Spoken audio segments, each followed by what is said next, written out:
Alright, as you can see, we're in the shop. I got the Ecodiesel brought in because it has sprung a coolant leak, and I have a feeling it's the turbo coolant line that's under the intake. So we're going to have to dig into this and pull it all apart. I'm not looking forward to this, but let's get some tools out and see what we can find.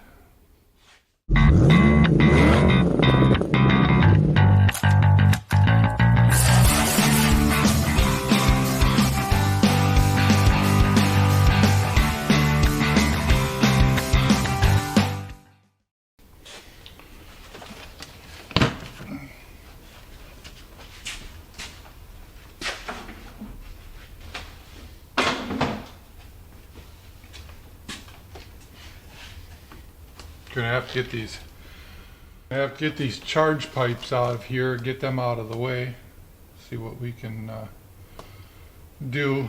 See, we gotta take, looks like the intake, air filter intake part off, charge pipe.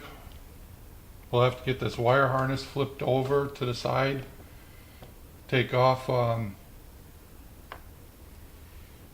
probably some fuel lines. We'll have to set those all aside, and yeah, we'll have to get all that apart so we can get to the intake. Not fun, but let's get some tools out and dig into it.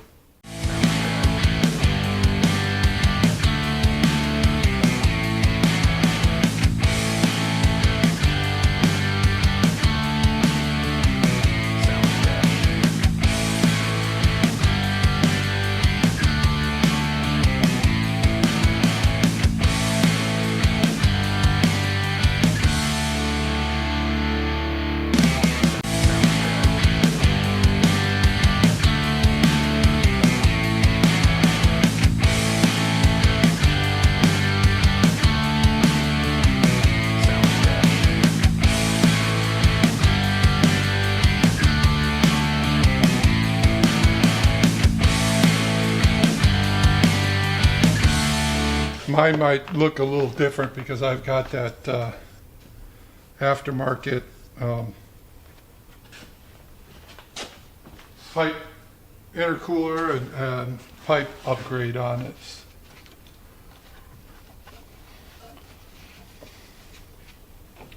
That I think works pretty darn good.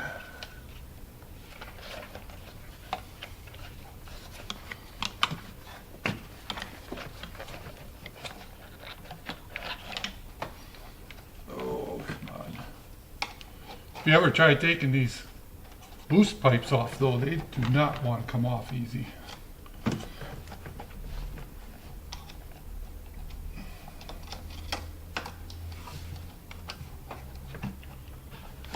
There we go.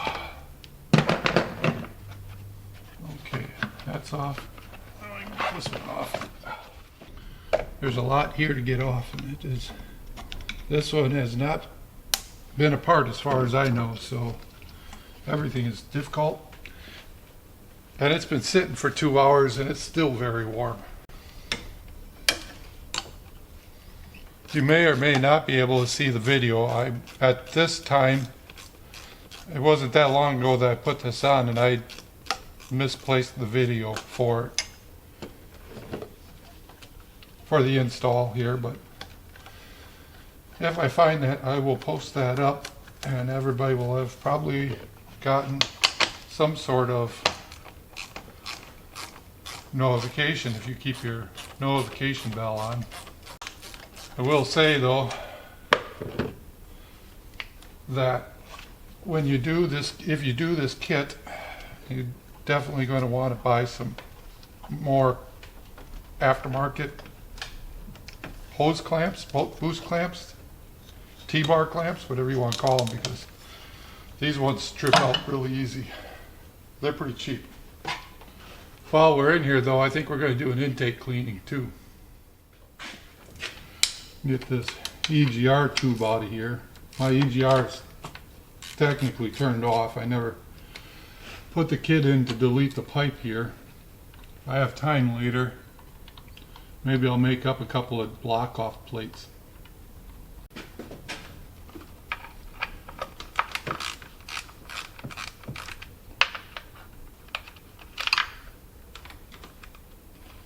Oh, not going to find that bolt again.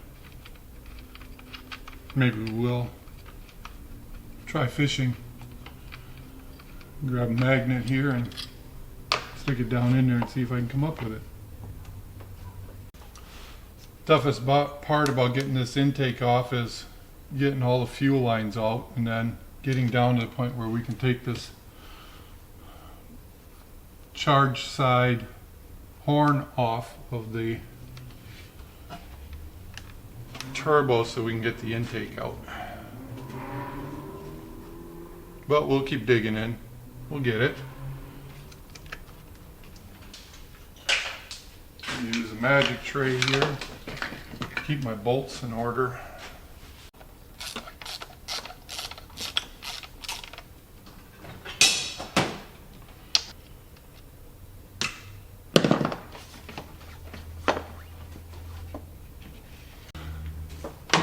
On some of these tasks, I'm trying to get down to giving some, basic tool list. Sound stripe.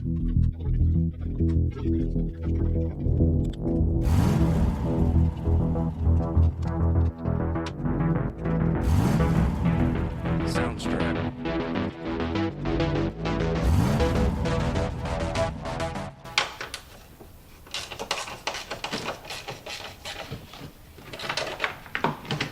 The turbo coolant line that we're trying to get to is underneath the intake in the valley, and when we pull it apart, we're going to lose a bunch of coolant anyway. So I'm going to pause you guys for a moment, get this thing up in the air, get some coolant out, and I'll bring you guys back. Okay, I got the radiator drained. I just started taking off the cover over the high pressure fuel pump because we have to disconnect some lines here. We'll have to disconnect the fuel lines. There's some electrical fittings here, or plugs that we'll have to get rid of or loosen up. There's a return line here. These are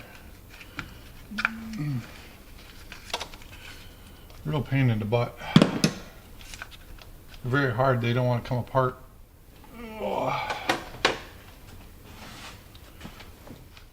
Okay, I got that return line disconnected from over here. I pulled it through to get it out of the way. Now I can start working on some of this electrical stuff here that we have to get out.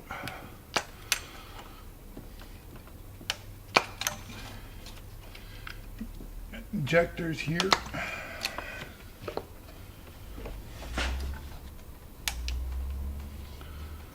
Cam sensor. Basically all this electrical on this side has to come off.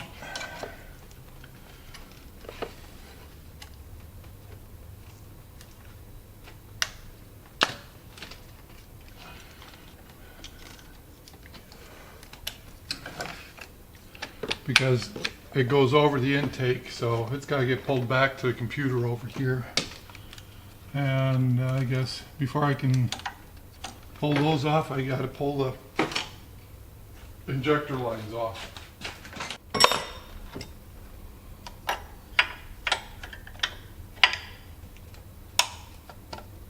Some say you're supposed, well, I think that book says when you take these injector lines off that you're supposed to replace them. I have not on my own, and I haven't had any leaks, but you gotta make sure you got them tensioned well, tightened up to the correct tension. These are 19 at the fuel rail and 17 at the injector.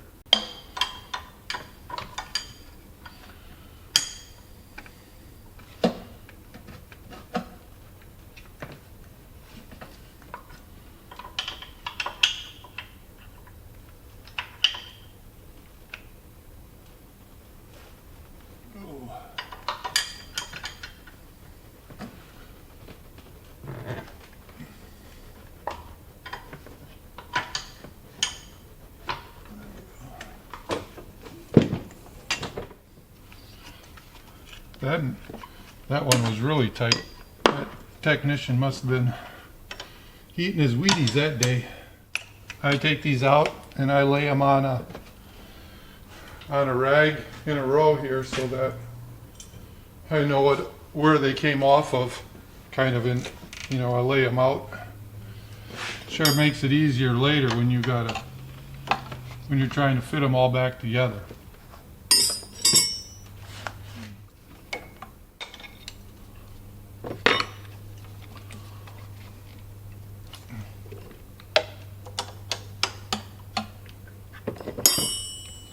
Gonna say, for taking those apart, you don't want any cheap Chinese wrench because you'll probably strip them out. They're on pretty tight. Okay, we're gonna have to get this horn off of here. I think we're gonna have to put a holder on that. Nothing wrong with my hood strut, but I've got a light hanging up here on it, so the added weight, we'll just put a lock on it. Okay, back to this stuff here. This intake horn is definitely not an easy one to get to. It sucks. It's a tight little spot to get into, and while it's easy to tend to if you've got the engine out, engine in is not easy.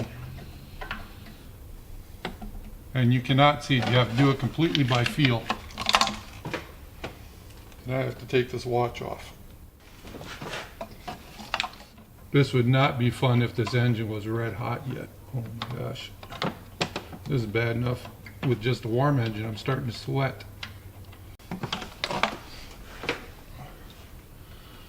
Instead of watching me struggle, I'm going to stop this. Okay, as you can see, I've got the intake off. I had to get that horn off of the turbo, which ended up being... Okay, as you can see, I got the intake off here. I got that out. I had to take the fuel rail off the driver's side.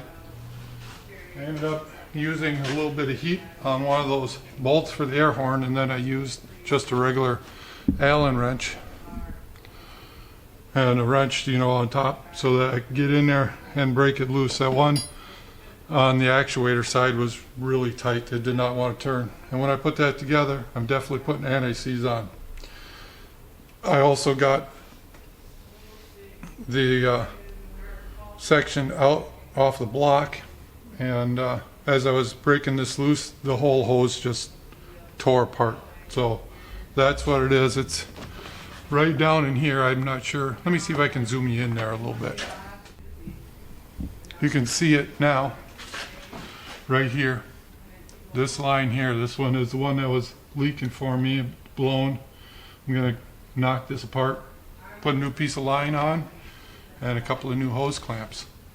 All this work for one tiny little hose, literally the size of a pinky finger. So I'm going to go find a piece of hose for this and a couple of hose clamps, and we'll get it put back together. Okay. We ended up go to the parts store and get a little bit of supplies. I looked all over the shop here. I couldn't find a single hose clamp in the right size that I needed.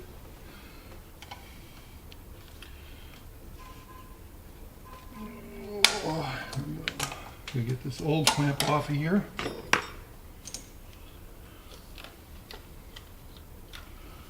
And we gotta get this hose off. This hose is literally, it's rock hard. It's like, feels like plastic. It's so cooked.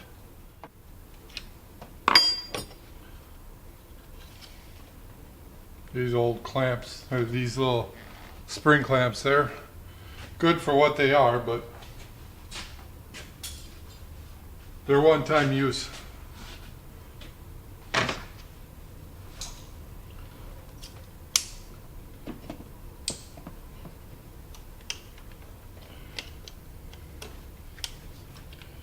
Let's see if we can get this off of here. Oh, this hose is just solid, like plastic.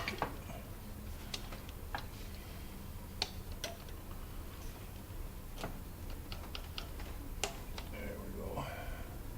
Cuts easy though.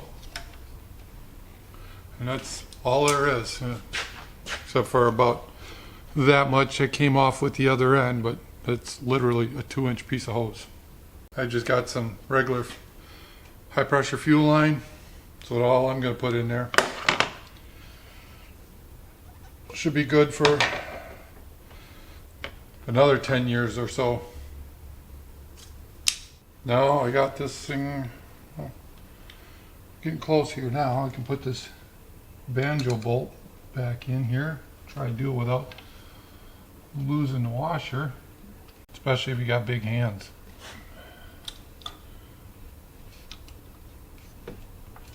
Okay.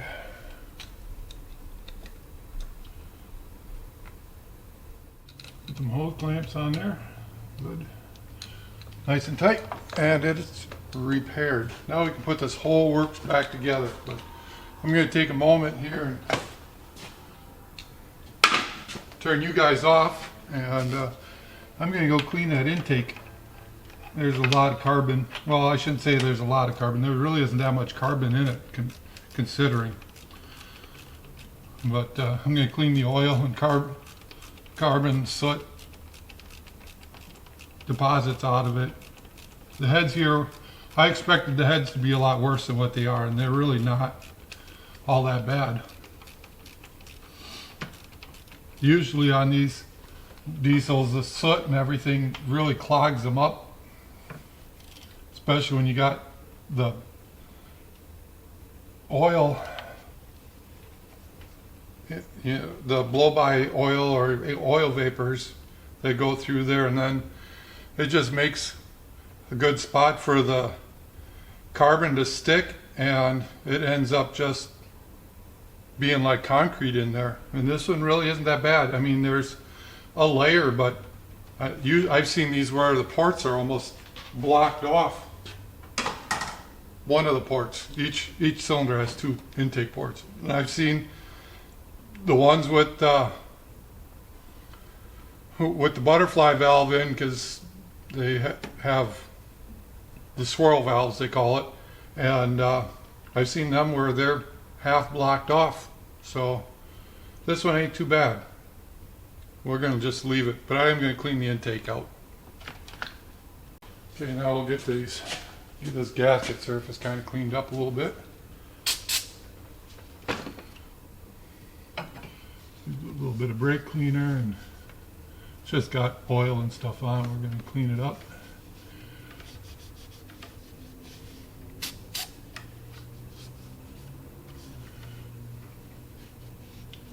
Make sure it's clean so that we don't have anything stuck in the gasket surface.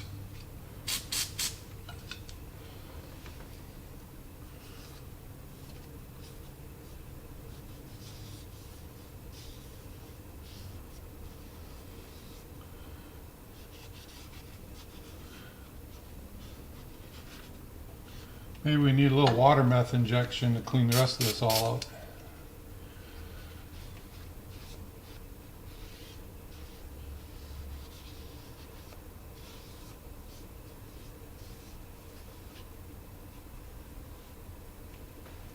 Good enough. Now, do you guys remember how I took it apart? Oh, that's right, you guys didn't get to watch because the battery went dead. But we'll get this thing put back together here.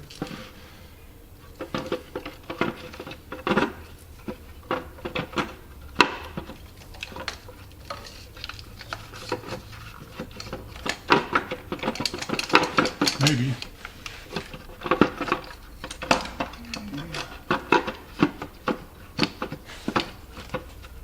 How come this stuff always comes apart easier than it goes back together?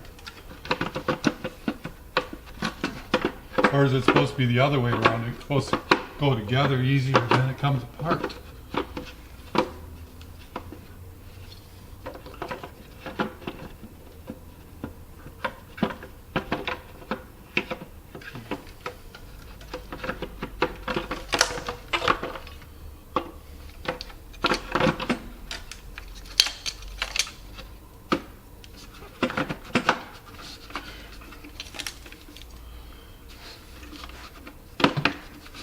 Oh, for Pete's sake. drop in there. So I might have to move my hose clamps around here. They might be sticking out. I forgot that these hose clamps sit right where that swirl valve actuator sits. We'll have to rotate these down enough to get them out of the way. No big deal. Then maybe it'll pop in there a little easier.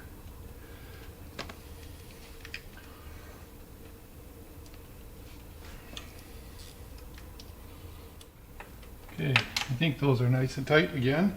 Take a look here. Got a little bit of hose squish on both of them. Looks good.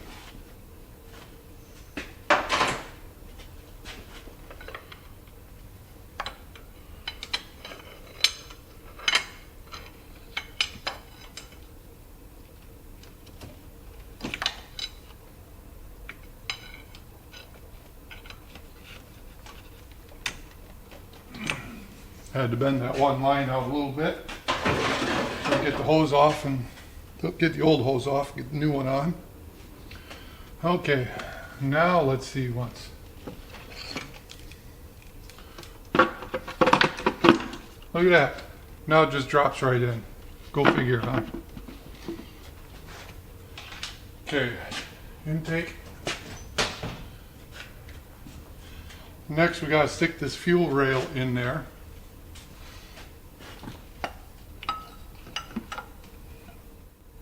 Take a look and see once if I have some different bolts. I'll be right back. Okay, I know you guys are thinking, Mr. Tiny, why are you getting different bolts?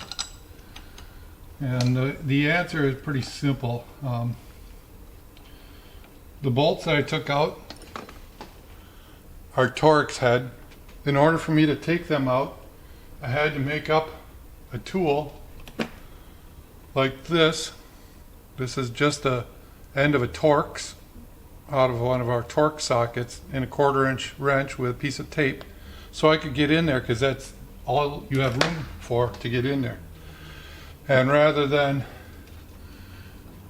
fight that same battle when trying to put it back together, or potentially some other day if I have to take this apart again, I'm just going to put regular bolts in, because then I can use a wrench to get them loose. And what I'm using for bolts, I think, are probably some GM transmission pan bolts. Those phone scammers, now they just call and they wait for you to answer, and then they say hello, and you say, hello, can I help you? And then they hang up on you, or at least they hang up on me. I don't know why they bother calling me if they're just going to hang up.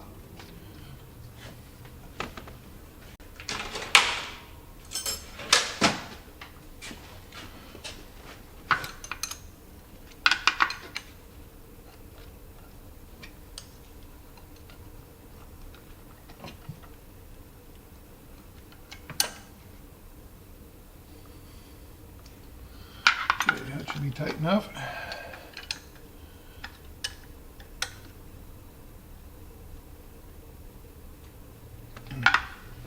Now I can do it with a regular wrench.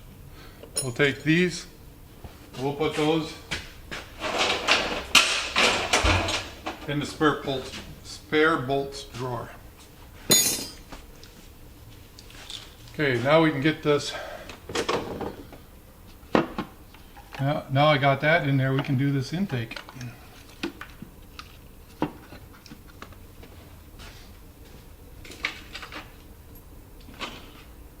Using a small head magnet you get from the parts store. Now I can put all these bolts back in the holes. Most of these you can't touch hardly. And if you try to put bolts in, it's a good chance you're going to end up with them laying someplace you don't want them to be.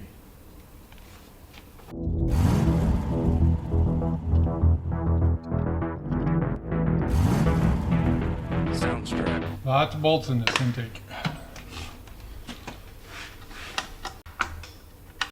Happens to be kind of hot outside here.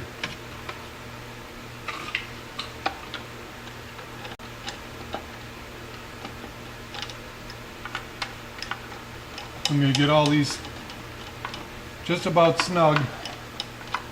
Once I got all these started and in place, then we'll go through and tighten them up good.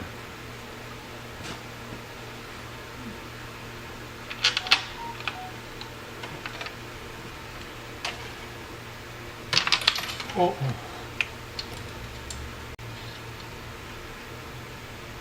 That wasn't good. Where the heck did that one go?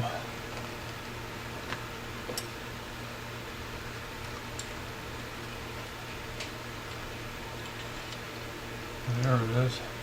Dropped that one right in the turbo. That's not a good spot for it. One bolt sits right below the turbo actuator. Turbo vane actuator. Almost have to. If you don't have a good universal joint or swivel joint socket, you could end up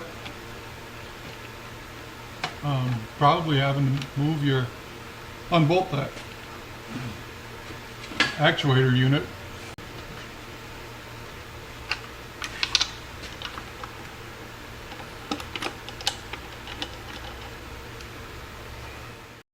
Okay, I just went through and tightened all the intake bolts down. No, I didn't use a torque wrench. They're probably like, I don't know, 15 or 18 foot-pounds or something. They're not very tight. It's just a plastic intake, so it's a little bit more than what you can do hand tight twisting with the nut driver.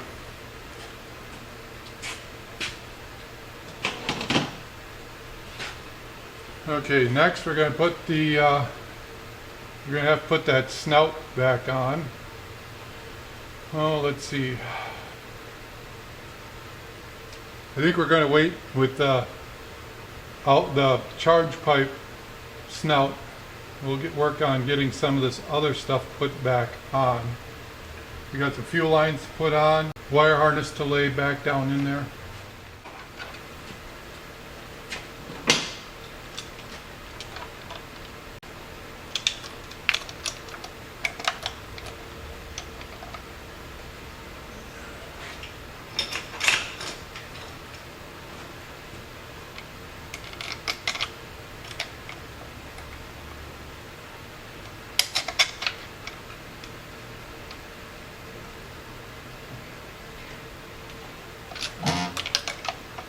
Gotta be kind of careful how we put everything back together, because everything gets stacked in here in layers, and if you put the wrong layer down first, you're going to take it all back out and start all over. Whatever layer you forgot to put in. And it's very important, make sure when you put your throttle body back in, all your plugs are plugged in and locked. I did it. One of the other Jeeps, not too long ago, I had the engine out to replace the turbo. I know I didn't record the video, but I didn't have the throttle valve here plugged in all the way, and I got home and on my way home it derated. Threw a code up and everything, and it took me a little while to figure out what it was, but I managed, because the code that it threw up didn't relate to the throttle body or throttle valve here. So anti-runaway valve, I don't know what you want to call it. It's a servo driven throttle body. Now we're going to put that back in. But this time, we're going to put a little anti-seize on the bolt. I don't want to struggle with that one again.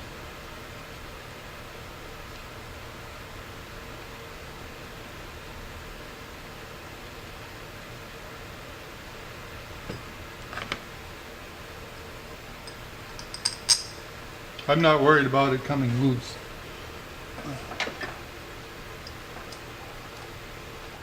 Good and started. Now I can get the other one in there.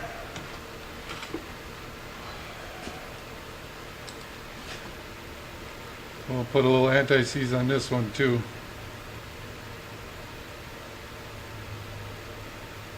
Oh, that one was a lot of anti-seize. We don't want that much on it.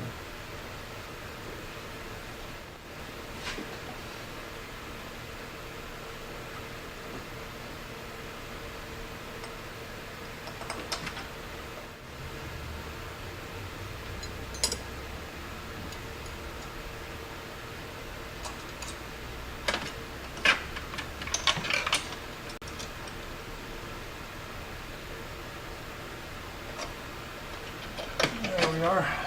Good enough. Okay, we got that snout on there. Good. Next we're going to lay this wiring harness back down here. Start plugging stuff back in. That's kind of the next in line type thing here.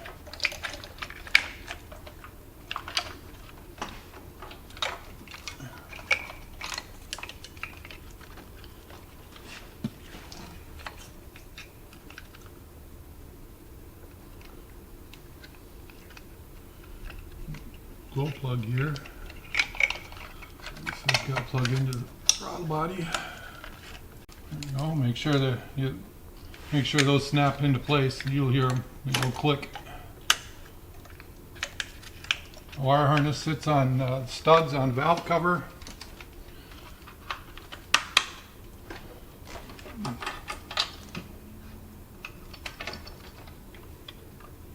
Start far back and low as we can. Make sure we get everything plugged in. The one plug on the back of the turbo is definitely not an easy one. Can't even see it. You're doing it completely by feel. And this one has a yellow tab. You end up lifting it up, and as you lift it up, it slides the connector off also. Back there, click, click. This goes a click here.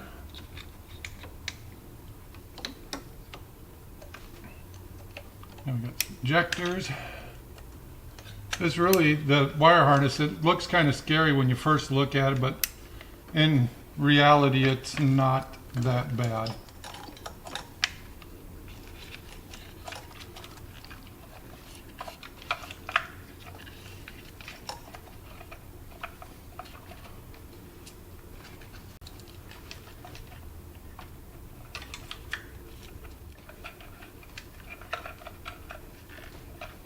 Some of this is just memory, but most of these wires, when you put them down, when you lay it back down, it kind of picks the path. It knows where it's supposed to be.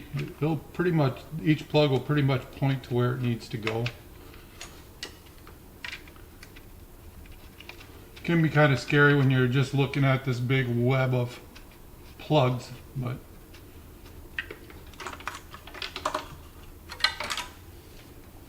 it comes out okay. I think I should put this one in here before I get too much farther. And this is supposed to run under this wire harness.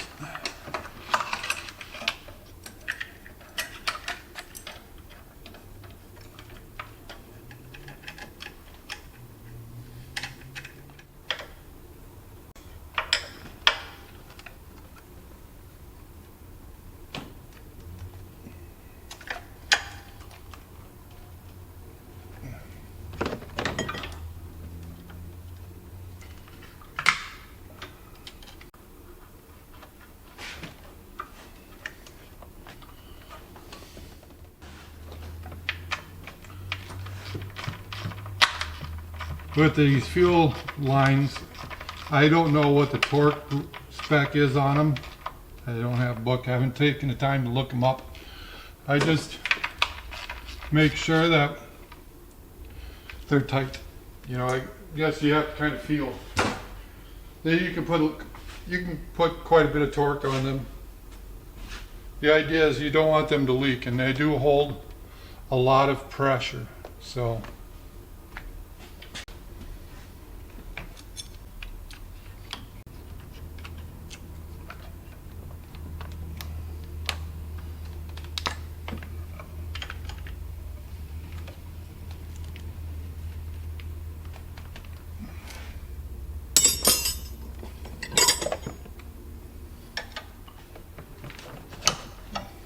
I make sure I only put one in at a time, and I make sure it's tight before I move on to the next one. You don't want these to be loose and leak, because, well, there's a good chance if you got a loose one, it's going to cause a fire, and I'd hate to see your family or something get burnt up because you didn't tighten your fuel injectors lines enough.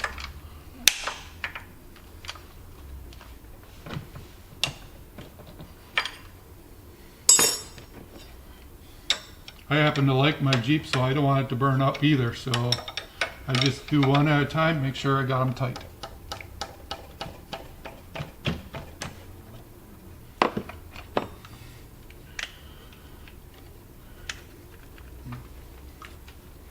And then before I put the cover on, I'll start this thing up, and I'll do a close inspection to make sure all the lines are dry.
One fuel line left.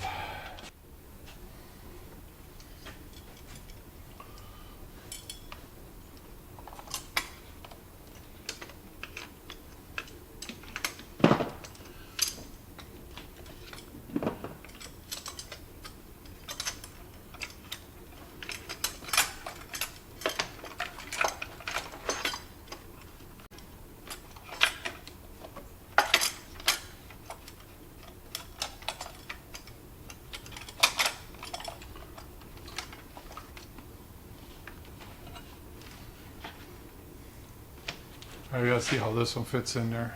Okay, we got fuel lines back in here. Wire harness, we can finish up, I guess. A few things here that have to get done.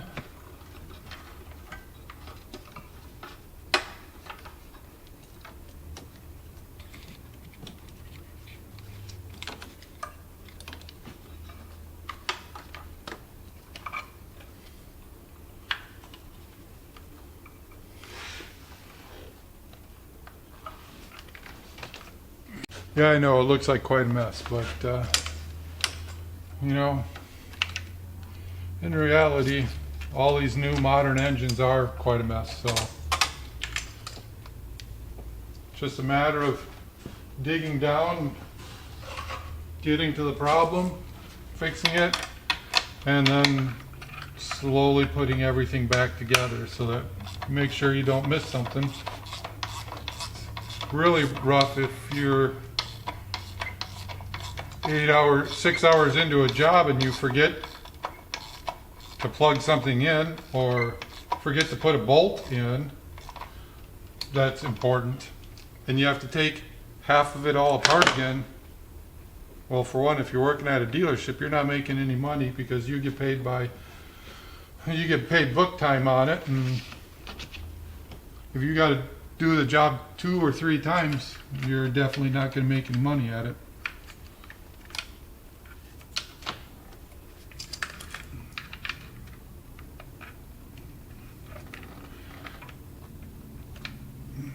I'm pretty careful when it comes to putting stuff together. Try to be very careful, make sure I get everything back where it needs to be.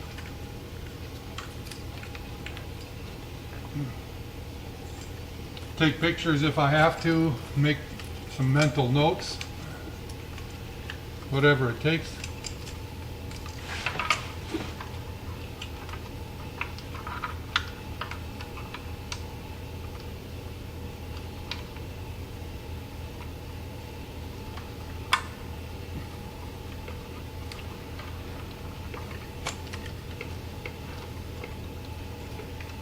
Glow plugs are on this side, not easy to get to.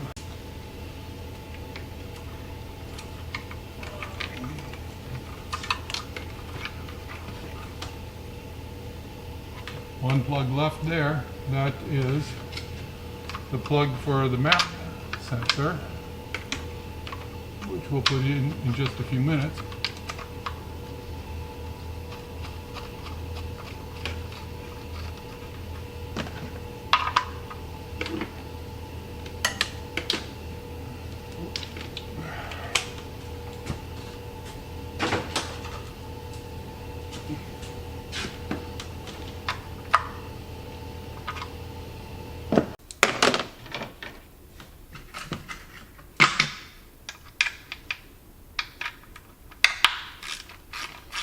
Got to be really careful with nuts and bolts around here because there's so many. This engine is very well space managed, I guess. You know, there is not a lot of space to be touching this or touching that in here. You drop a bolt, you can pretty much write it off. It's gone. Like I did drop one intake bolt, fell between the intake and the head down into the valley. It's so deep, I could maybe get a magnet down there, but I'm not likely going to find it because it probably bounced this way or bounced that way, and you can't make the magnet go around corners. So that bolt is going to live down there until somebody else decides to take it apart, or if I have to take this apart again, then I'll find it. But at this point, I'm not taking it apart to get to it.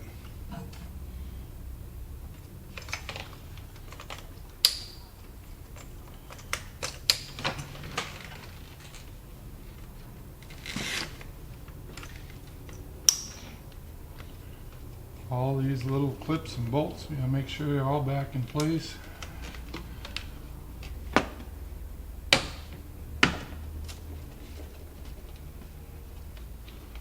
here is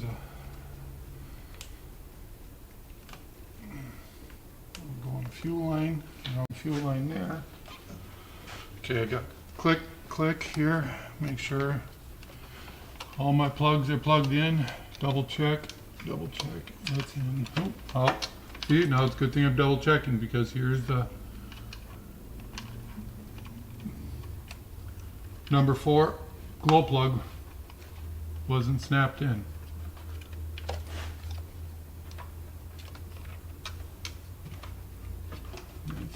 Fuel rail pressure, injector, vacuum. PGR vacuum, let's see, the throttle body, all plugged in. I think we're about ready to stick this. Oh, I gotta put that, before I go any farther, I better put this map sensor in before I forget.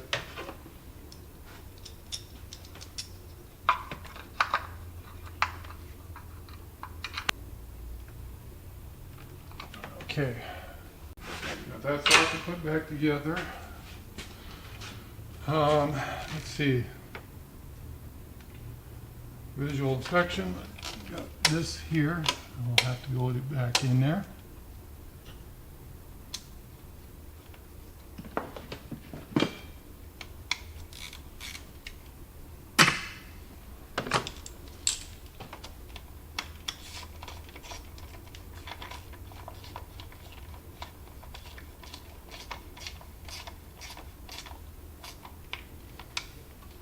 Okay, we'll check our fuel lines are still connected here. Those are good.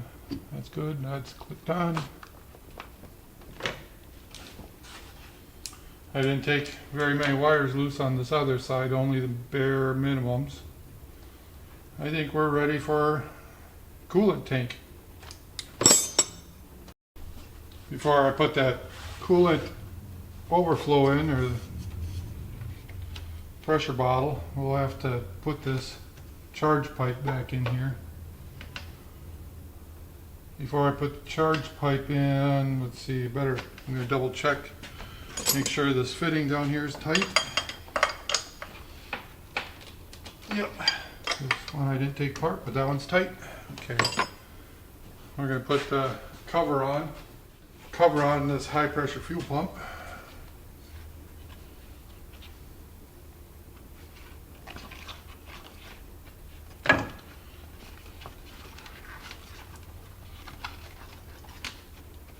If I can figure out how this thing's supposed to go on there, it must go on this way. Gotta go on this way. There we go.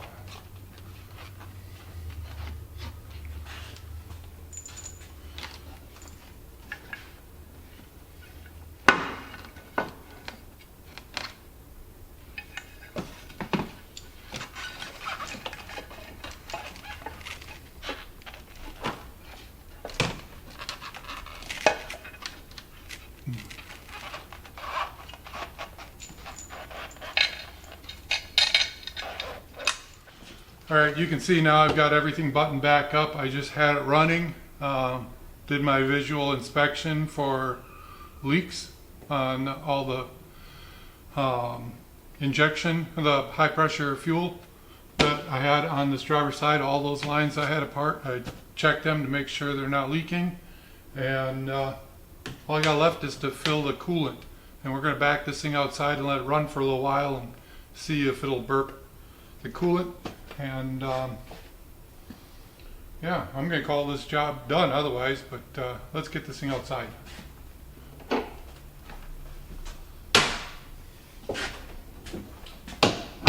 Maybe we'll give it a wash while it's waiting.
Sound stripe.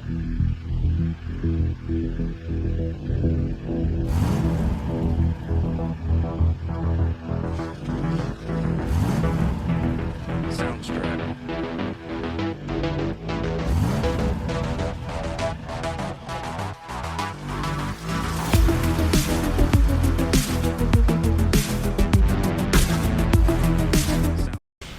All right, we're about done here in the shop.